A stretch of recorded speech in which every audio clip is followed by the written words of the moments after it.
Alright, welcome back to episode 4 of BERG's training post. In this episode, I'm going to show you how to legally jump.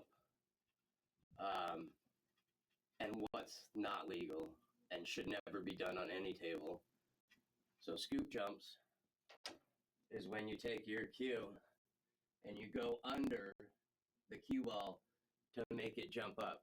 That's called a scoop jump and is very, very much an illegal shot. Doesn't matter what game you're playing, what rules you're playing, it's just illegal in pool.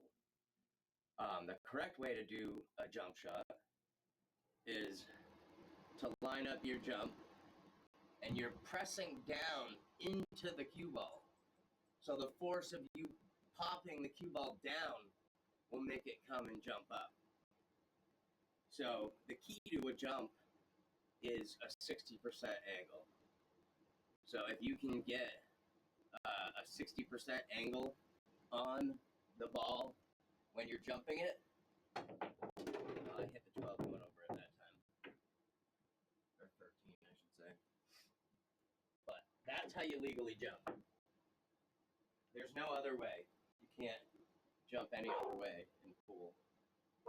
So, one thing to know about anytime you're doing, whether it's a masse shot, or whether it's a jump shot, or anything that you really need to make the ball do a lot of spin, you want to make sure that you chalk really well before the shot.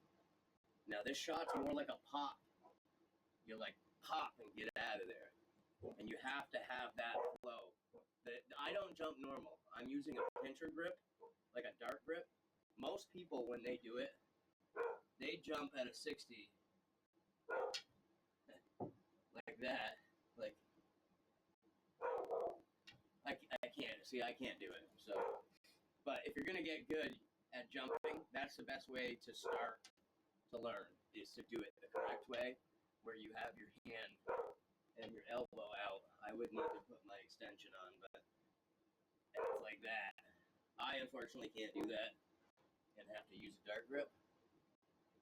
But it doesn't matter how you do it.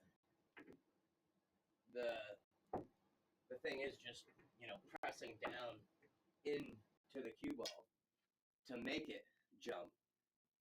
And if somebody's trying to jump in a game they're playing against you, and they go like this and they're doing it from the bottom, call them out on it. Don't even let them make the shot, because it's terrible for felt.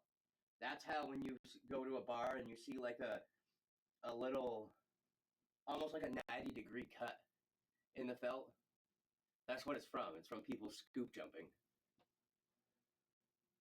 So you line up your shot, 60%, and you jump up and over the ball.